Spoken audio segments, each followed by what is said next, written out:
Okay, so I don't know whether to say good morning or happy lunchtime to everybody, but welcome to our webinar on the Global Student Voice Research 2023. My name's Sian Rees. I'm a professor at Swansea University, and I'm going to share with you the project that I've done jointly with a number of colleagues under the PRCA banner of the International Advisory Group for Universities. I'm also joined on screen by Daniella Lebor from APCO, and Daniella is going to pick up towards the end of the presentation, just giving an industry view. So I'm going to share my screen and get going, and I'll explain how the research is organised, what its purpose was, and then some of our key findings. So delighted to have all of you with us today.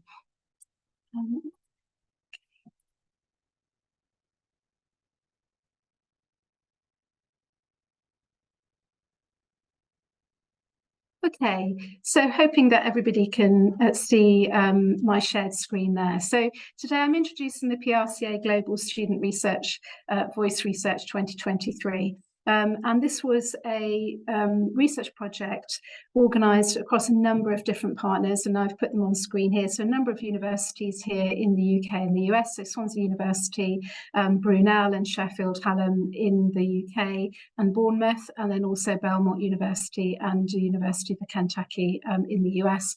And our industry partner for this was APCO worldwide. And the aim of the study was to explore a global view from emerging young public relations professionals, so talking to undergraduate and postgraduate students who are studying public relations to find out about their views of the industry. And this came from a desire to really understand what might be barriers to entry to the industry, what young people are thinking about, and what might be driving their decisions about whether to choose a career in public relations or whether perhaps to choose a career in one of the other promotional or creative industries. So we came together as a subgroup of the University Advisory and Research Group, which is actually a global collection of both industry colleagues, but in particular universities who are connected with the Public Relations Consultants Association. We formed a subgroup which was looking at student research. So from discussions with industry colleagues, myself, I sit on the PRCA Cymru, which is the Welsh committee. So I had an understanding of what colleagues there were thinking and worrying about. And we also had a proposal that had come through the PRCA's council, also looking at what students were thinking around the industry. So we pulled those two ideas together and decided that we wanted to really understand what current undergraduate and postgraduate students really think about and what their futures might be like when they work in PR. So this aim was really to capture some valuable insight that we could share from these soon-to-be public relations practitioners and get a snapshot of what they're feeling at this moment in time. So the kinds of things that we were aiming to cover in that research was to something that we called the employee value proposition. So trying to understand what kind of workplace these future practitioners would be seeking from their future employers. So what were their expectations? What were they hoping for from the workplace? We wanted to find out about diversity. Did they feel that the industry really reflected their own diverse society and their view of it? Did they feel that the industry came across as inclusive? We wanted to understand which sectors are appealing or not appealing to students and why that might be. And then we aim to also explore some broader expectations around levels of salary, progression, what were students hoping to get from the industry, what their broader career expectations of the industry might be. So the way that we then organised the research was through a qualitative approach. So we undertook focus groups of students both undergraduate and postgraduate level. In the end, we organised 5 workshops in Q1 of 2023, and they were each had one session with undergraduate students and then one session with postgraduate students. We had a mixture of some male students, predominantly female, and that actually is reflective of the nature of the cohorts that study public relations at universities. And we had a good spread from both the UK and the US. And whilst those students were studying in the UK and the US, the participants actually came from a very broad range of countries of origin. So we had students from the UK and the USA, but also, for example, Spain, China, Nigeria, and Russia. So really good spread of global students. And that gave us an opportunity to really probe at their understanding of the industry and their hopes and dreams for working in the industry in the future. So just to give a snapshot of some of these findings, we asked students at the very beginning to describe public relations, so that we wanted to kind of get an idea of what they felt public relations was, and were they understanding the industry as we might understand it, both in industry and in academia. And the kinds of wording that students were coming out, they saw it as something that's dynamic and involving. They definitely saw it as communications management, crisis management. Some spontaneously talked about digital communications, and some talked about that kind of interpersonal nature of public relations. They see it as a profession that requires a range of skills. But interestingly, some students were able to call out particular aspects of public relations, and I think this probably reflected the kind of courses they were doing within their university undergraduate and postgraduate programs. We also asked students why they chose to study public relations, and I think for us in the university environment, this was probably the most illuminating part of the findings for us, because what it actually revealed was that many of the students don't initially choose to study public relations. They come across it almost by accident in their undergraduate programs. Perhaps they've chosen a broader media and communications program, or a broader communications, or perhaps something like advertising. And within that, they've then perhaps done a public relations module or two, and this has introduced them to public relations as a profession. And then sometimes we found that students said they then changed course and actually moved to one that was much more focused on public relations, or it informed their choice about doing MA study and then going on to study something at MA level. So in terms of sort of why students chose public relations, they saw it as something that interested them, that around perhaps suiting their personality. They liked the idea about the human element of public relations. They liked the fact that it was to do with a modern and dynamic environment. So just highlighting some of those sort of key findings, about 40% of those students said that they initially chose either marketing, psychology, or journalism, and that was their predominant course. And then they found out about PR and either changed into it or chose to then study it at MA level. They do see PR as a sort of modern profession. They very much see it as digitally focused, but with good job prospects. And I think that's a good message that's obviously getting out to students, that they see it as an industry that's growing. So they're open to the idea of working in the industry. What we then need to do is understand what is motivating that decision as to whether they enter the industry or not. They understand they need a wide range of skills, and they do have an understanding of certain specialisms. And what's really interesting is that the students were really enthusiastic, lots of them saying, I love PR. Now that I found out about it, I really think this is something that I could do in the future. We then asked students what kind of sectors they would like to work in, and some students are very aware of the different kind of sectors and specialisms one might work in, others less so. Particularly, I think MA students had a better understanding of different sectors, but their answers were quite polarised, and I think we wouldn't necessarily be surprised at that, but I wanted to highlight sport, for example, sort of turned up on both sides in whether they wanted to work in it or not. They either loved sport or they hated it, and that drove it. Politics came up quite a lot as a sector that students did not want to work in. They didn't see themselves as aligning with those kinds of subject areas. So that might be a challenge for those of us working in political public relations as to how we can encourage students to understand, the exciting work that's involved around policy and politics and working with governments. So just to sort of highlight some of the things that came up there, popular sectors were fashion and lifestyle, technology and digital, entertainment and charity work, and less popular ones tended to be sort of politics and healthcare. It was interesting, though, that if we put together the sort of students who said, actually, I'd love to work in non-for-profit or activism or politics, if we group those together, there was quite a strong interest in that area. So although a lot of students said they didn't like politics, perhaps it's about how we frame it and how we make them understand the kind of opportunities and the type of work they might be doing.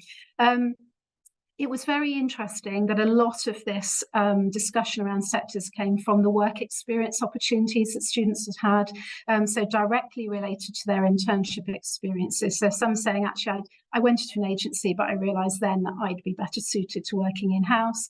Others found that, working, say, for example, in a non-for-profit organisation, they really loved it and then decided, actually, that's an area I would like to work. So I think for us as university professionals, this really underpinned the real importance of internships, embedding those in our programs and ensuring that we're offering students lots of opportunities to engage with different opportunities in the public relations sector so they can help work out what might be best for them.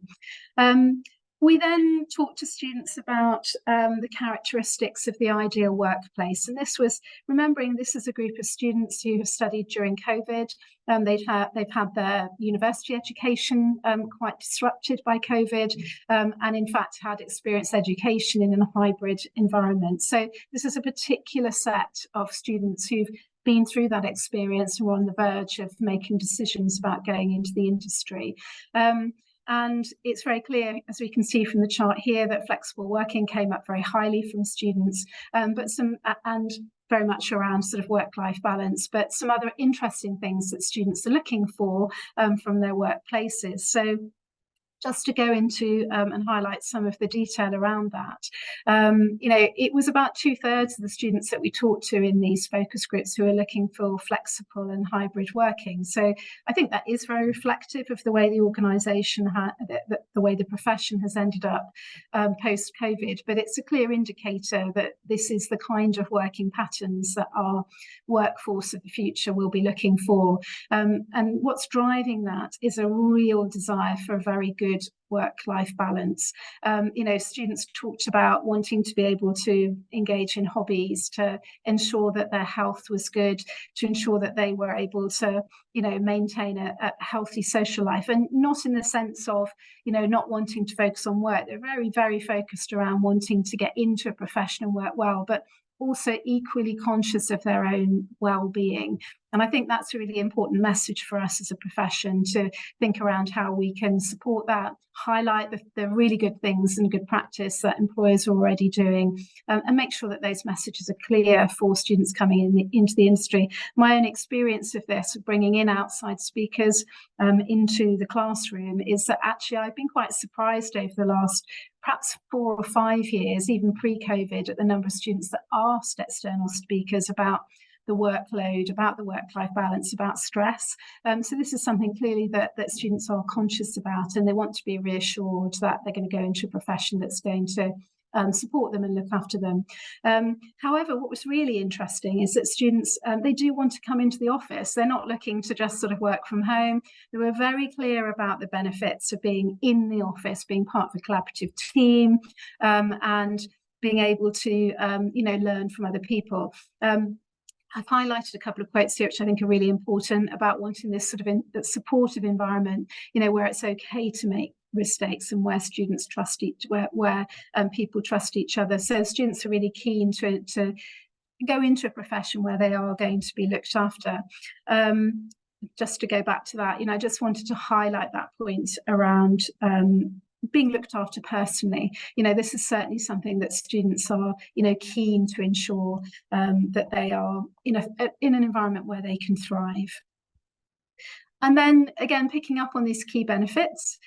So we asked students what were their expectations in terms of their salaries and the kind of benefits they might expect from the industry. And I think just to highlight, this was a group of both undergraduates and postgraduate students. I think what was interesting from the focus groups and from talking to the different groups of students, which we did separately, and we did that deliberately to see if there was a difference between postgraduate and undergraduate students. The postgraduate students, you'll be glad to hear, had a slightly better understanding of the kind of starting salaries that might actually be realistic within the industry, and had a lower expectation of starting salaries. And I think that suggests that they, through their internships and perhaps connections and networking that they've begun to make, they have a better understanding of what the industry might offer them. But half of the students that we talked to were expecting a starting salary between 20,000 and 30,000, and this is UK sterling. But 50% of them, so the other half, were expecting a higher starting salary than that. And I think, that there's probably a lack of understanding and realism about what starting salaries really are in the industry. So I think we need to be clear about that, because if we want to capture these students and get the brightest and the best in the industry, they need to be realistic when they're thinking about coming into PR, so that they're not put off, at the stage of then looking for jobs. Some of the more mature students raised concerns about those low start salaries, and then a couple of the postgraduate students that we had in our focus groups were actually working within the sector, but were doing an MA alongside their work, and it was those students who highlighted the fact that that there needed to be more realism, but actually they found it very hard. So one US student, for example, saying, they basically just eating beans for dinner the whole time because they couldn't afford to feed themselves properly. And I think that worry actually around starter salaries, and again, these are students coming out with quite heavy student loans, I guess, fed into other things that they might be expecting, or rather hoping for. I wouldn't necessarily say it was expectations, but I think these are things that we might be able to use to lure students into the industry, or just to reassure them. So, for example, to focus a bit and go into a bit more detail on this, students are really worried about the technology they might need for hybrid working, and a feeling that, would they have to invest in a new laptop and a phone and their sort of internet connection? I think lots of students, will invest in a laptop before they go to university, and they're kind of feeling that by the time they finish, particularly if they do postgraduate program, those laptops might be getting towards the end of their, useful life, and not perhaps be fit for a professional environment. And this actually was worrying students. They're thinking, well, I'm going to go into that profession, I'm going to buy myself a new home in a new place, and I don't know if I can afford to then, on top of that, buy lots of new technology. So I think reassurance perhaps around that kind of support for students, and being aware of that up front might help. So another thing that was mentioned in this context was professional subscription fees for things like software that students, so maybe design software and things like that students might need to use on their home laptops. They are aware of how much these things cost, and they've been used to an environment where often that's subsidised or completely paid for by a university. Would they then have to start paying for those kinds of things? So those are the sorts of financial issues that are worrying students, and they came up then with some good ideas around how they might be supported to cope perhaps with lower starter salaries. Talking about maybe the opportunity for free lunches or restaurant vouchers, and quite a few of the students talked about maybe having access to free products from clients that they were representing might be a way to supplement those sort of low starter salaries.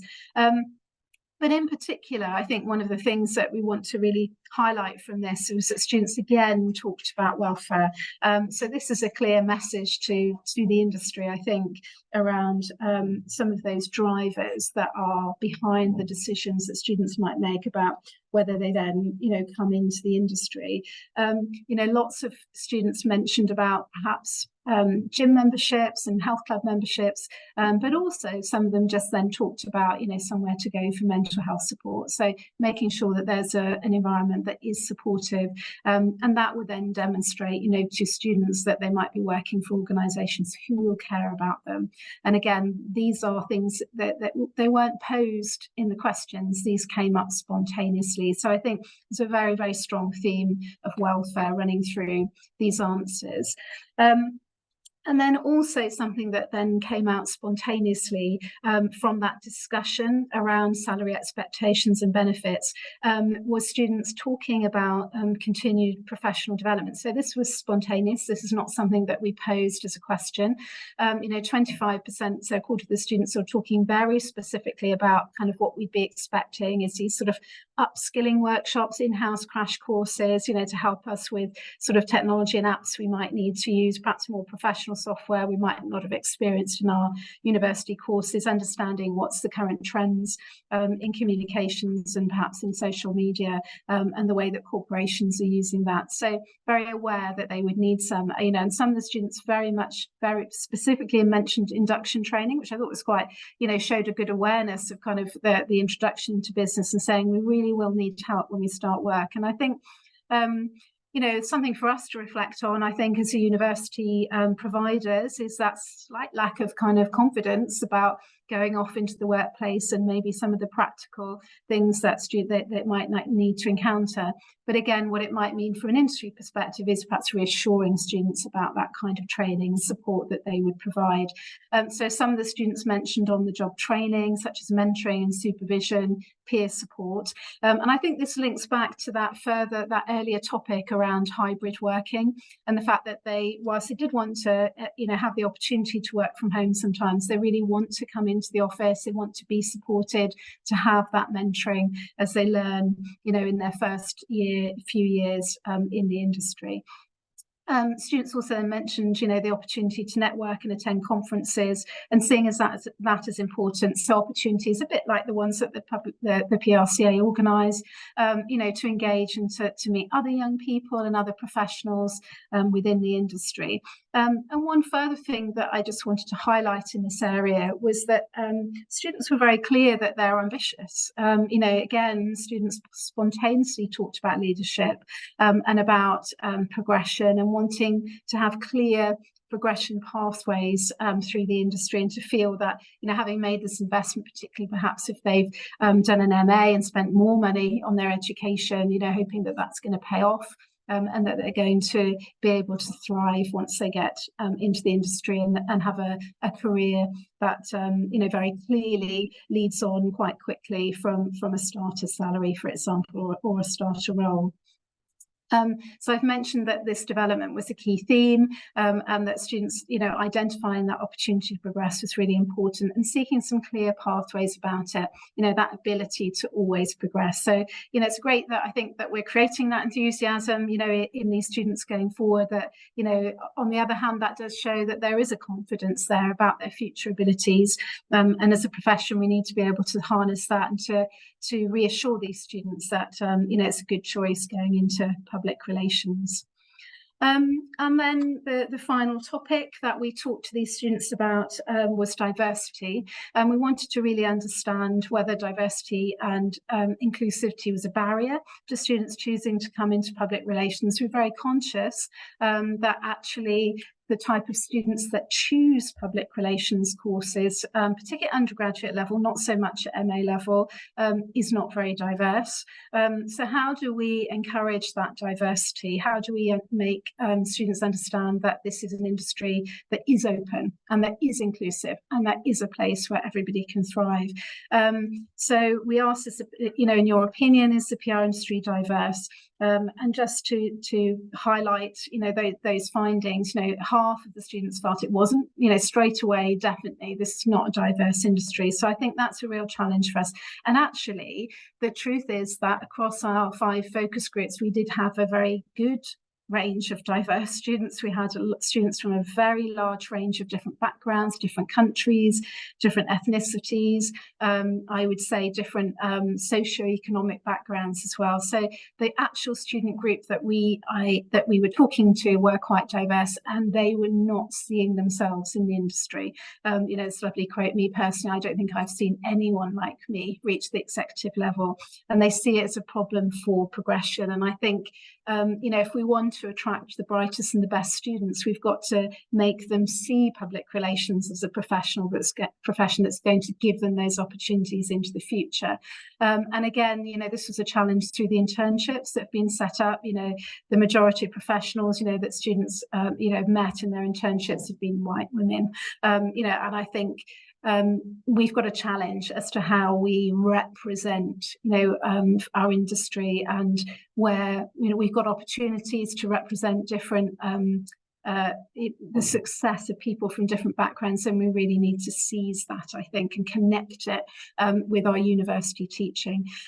So some felt it really might be difficult to progress for those from different backgrounds. They didn't see role models, but they really understood why diversity was important. You know, it's a really interesting discussion that ensued in a couple of the focus groups about the fact that clients, you know, need the profession to really understand about diversity and inclusivity so that the profession can be providing, useful and appropriate communications advice, and they'd be far better placed to do that if the industry itself is more diverse. So students really understood, particularly those from those backgrounds, understood why they might be needed and why they would be actually quite, good for the profession itself.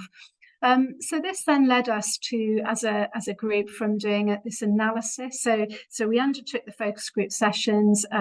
They were all recorded, but student comments were anonymised, and we then did a thematic analysis of that, and that's how we've come out with those findings. And then as a group, we pulled from those findings, came out with a series of recommendations for industry. And I think that the key one, the one that we've put at the top there, really is about more awareness of public relations as a profession, not just for the students that we've got within the university environment at undergraduate and postgraduate level, but also amongst younger people. So this would be aiming at students who are doing, are in sixth form type colleges, so 16 and 17-year-olds, and just opening their eyes to the idea and knowledge of public relations as a profession, in order to encourage that choice of university courses, and to ensure that as a university group, we are providing some training and providing a group of potential employees for the future.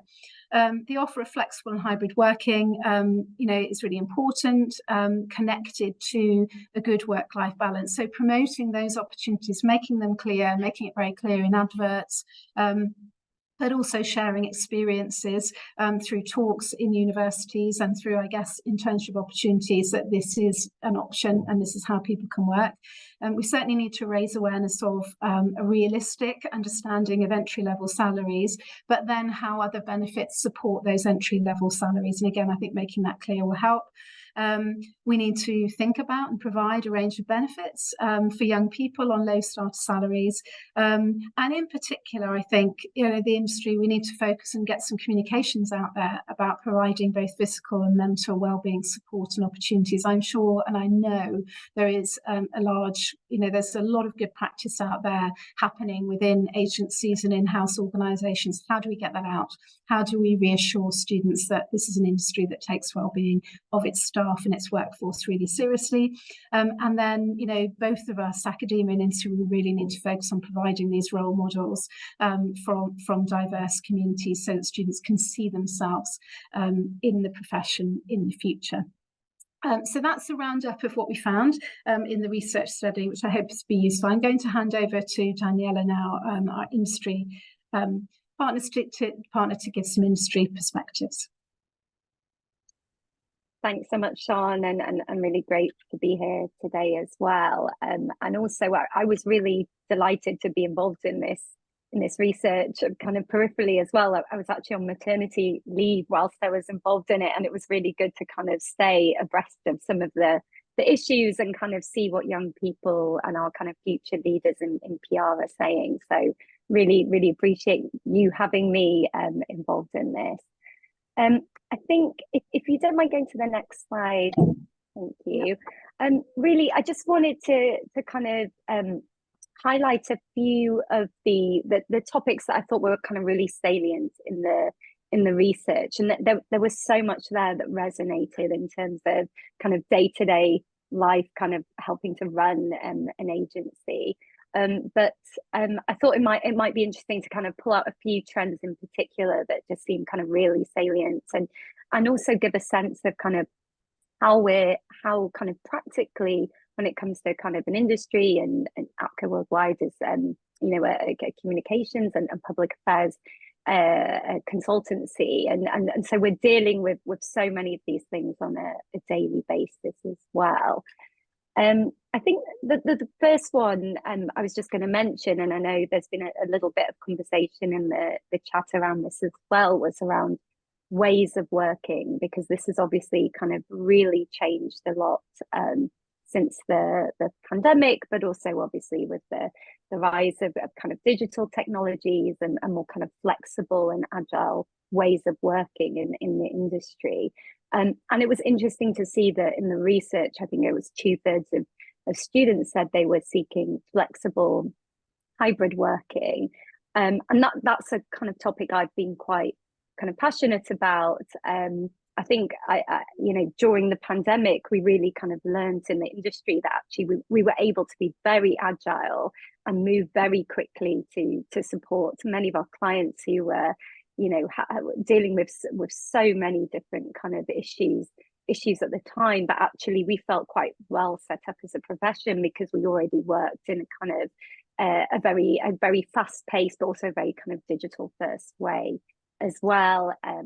To the laptop points here, all of our colleagues are given laptops. We also give them mobile phones as well. We pay for their internet. So we already kind of had the technology infrastructure in place for people to be able to work from home. Obviously, there were many other challenges as well. But we've actually kind of continued that approach kind of post lockdown as well. So we have a kind of fully hybrid setup in the APCO London office. And actually we don't stipulate when people should come to the office either. I think we kind of, it's something we've debated a bit, but decided not to actually have a strong policy around that, because we feel that that's actually something that's been quite beneficial that's come out of that period of time. And actually we want to keep some of those benefits and kind of trust people to do their work in the environment they find best. Now, that said, you know, we definitely encourage people to come into the office and have kept an office as well, because we think it's so important for face-to-face engagement with clients, for collaborating with colleagues, for kind of sharing ideas, building relationships, and also just having fun together. And I think that's a really kind of important part of the work culture, and something particularly when you're a bit more junior in your career can be a great way of kind of fostering friendships and kind of collegiate relationships as well. So that's something we've done. I think to one of the points on the chat, I think, you know, for younger people in particular, we also think it's a good learning opportunity when people do come in, but we obviously give the kind of flexibility as well. And I think the flexibility point also kind of relates to the next point in terms of diversity and inclusion, because we've also found that flexibility has been really important for our staff who have kind of very different situations, come from very different backgrounds. So whether it's colleagues that have kind of different caring responsibilities, childcare or sick family members, or that just in terms of different styles of working that people have, we found that kind of flexibility to be extremely important. In terms of diversity and inclusion, I think there were really interesting results there, and also kind of spoke to how critical this area is, and sort of how much more work there is to do here. And this is something we've been, you know, continue to grapple with, like kind of every kind of business out there. I think there's so much potential in this area to kind of make the profession kind of even more diverse and even more inclusive. But just to give you a sense of kind of some of the ways that we've been kind of thinking about this is really around kind of setting an expectation that it's sort of everyone's job and responsibility to create a very safe and inclusive space. And actually that D&I is not just for kind of the HR team or maybe some folks that join an employee resource group, but it's actually kind of on everyone. So we've actually brought kind of D&I into our kind of annual performance review process. So every employee is actually assessed against that as one of our kind of performance metrics. But we've also kind of got kind of a number of other things. I mean, a few kind of to mention, we've set up a pledge that every team member is expected to sign. We kind of have them physically in our office as well. And that really outlines kind of our approach to diversity and equity and inclusion, which we expect kind of all colleagues to embrace. We've also kind of, thought a lot about kind of recruitment processes and particularly on the kind of more junior end of the spectrum. So bringing in, for example, blind recruitment processes is something we've committed to for entry level staff, which we think is really important. So getting team member potential candidates to kind of answer questions and take off some information from their CV, so we can kind of be much more objective in terms of how we assess CVs, for example. We've also worked with a really interesting charity partner called Into University, who we partner with. They run some very innovative programs that I think speak to some of the points you were saying, Sian, around almost engaging young people before they've even gone to university, and that's exactly what this charity partner does as well. And they really kind of support young people from disadvantaged neighborhoods to kind of help them either get into higher education, employment, or work-based training. And their mission is really to kind of break cycles of disadvantage and find new opportunities. So we support them in a number of different ways. We run kind of workshops with some of their students, and we've got quite an extensive corporate mentorship scheme where we work different members of our team mentor people who are kind of students with Into University on one of their programs, and we do a bunch of other stuff with them as well.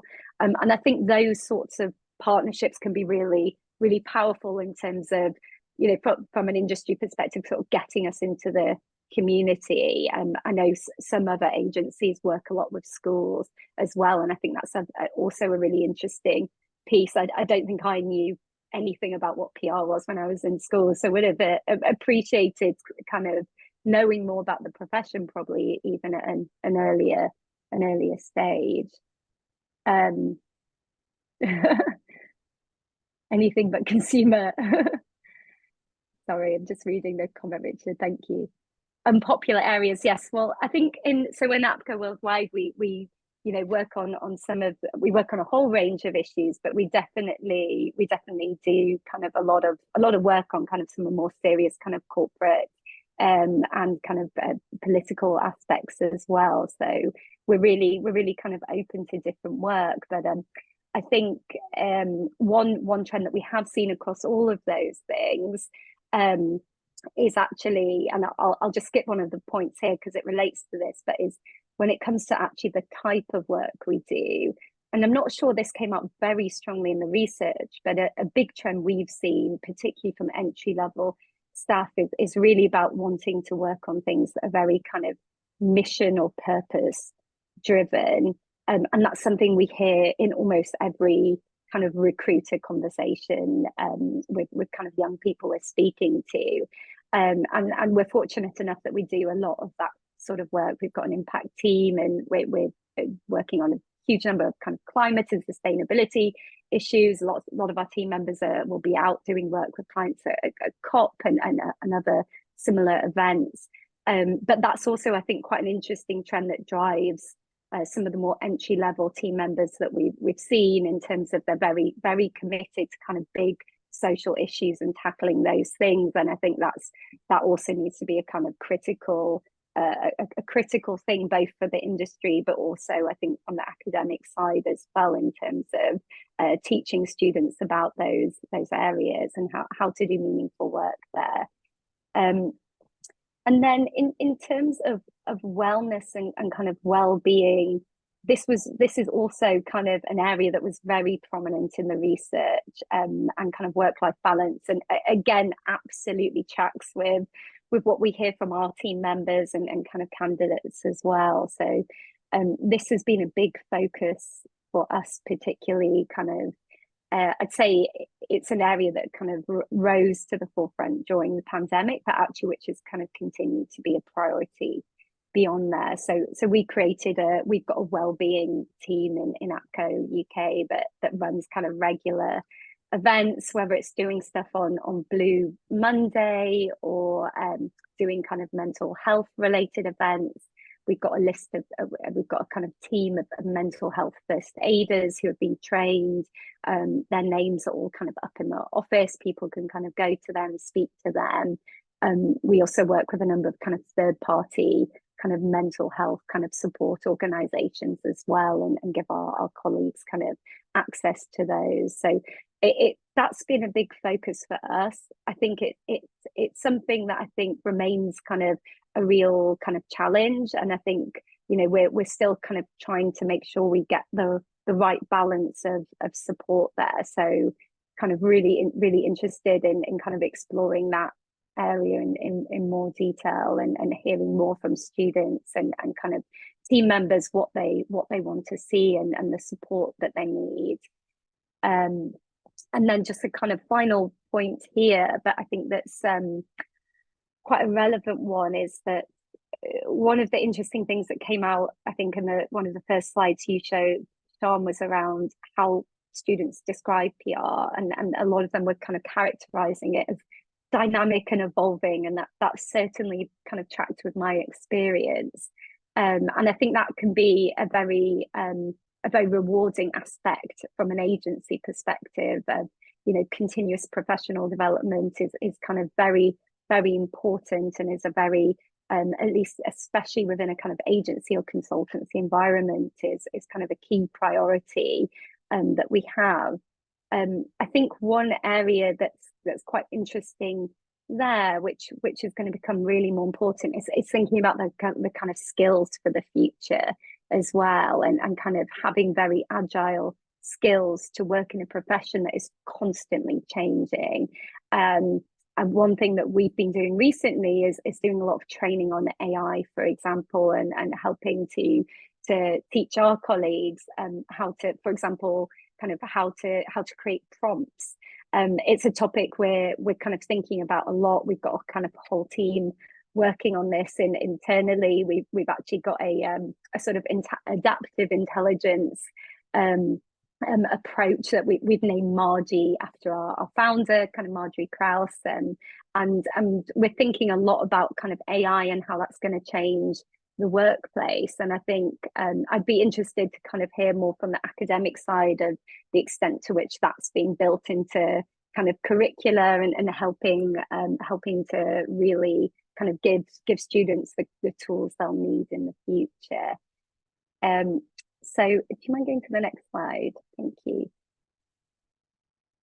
I think just to kind of round this off and conclude, I think kind of engaging in this process and being part of this research group made me realise that I think there's a lot of opportunity to foster more collaboration between academia, also the career teams within universities, who are real conduits between the students and then also industry as well, and then also kind of feeding back to academics around some of the skills needs that we have, and making sure that those are also being built into curricula and are part of the kind of PR studies framework as well.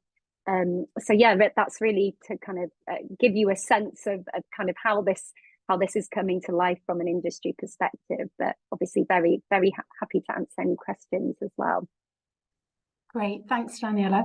I'm going to stop screen share and just pull up the chat, I think, and just sort of see if there's any questions in there that we might not have answered. So is the report available? Yes, it's up on the PRCA website now, so please do go and have a look at it. If you just put in the report name, it'll come up connect to the press release, so you can go and get a bit more information there. And popular areas pay better than popular sectors. I know not everything is about money, and I think that is a challenge, isn't it, of us pulling, how do we encourage students into those areas? I actually think, Daniella, that point you made about how many students talk about purpose and mission, I think that probably is the key to this. And interestingly, I was quite surprised in the focus groups that students didn't mention purpose and mission more, because actually my own experience of talking to students is that a lot of that does come out. So yeah, I think that's something that maybe it's messages around that fulfillment of working on, you know, programs that are making a real difference, perhaps. And I think, you know, comments about lots of work to do around diversity, and, you know, there's a question around that Carmel's put through, you know, about the PRCA's response. So I think this is perhaps something that our report could, you know, just give a nudge on, and something for us to follow up as an international advisory university group, perhaps with the PRCA. So that connection, that's a start, I think, of that connection which we talked about, Daniella, which really flourished during this research, and another research programme I think that that university PRCA group has you know, conducted, is a starting point, isn't it, for us to do that, and to, you know, for us to be encouraging that conversation around diversity.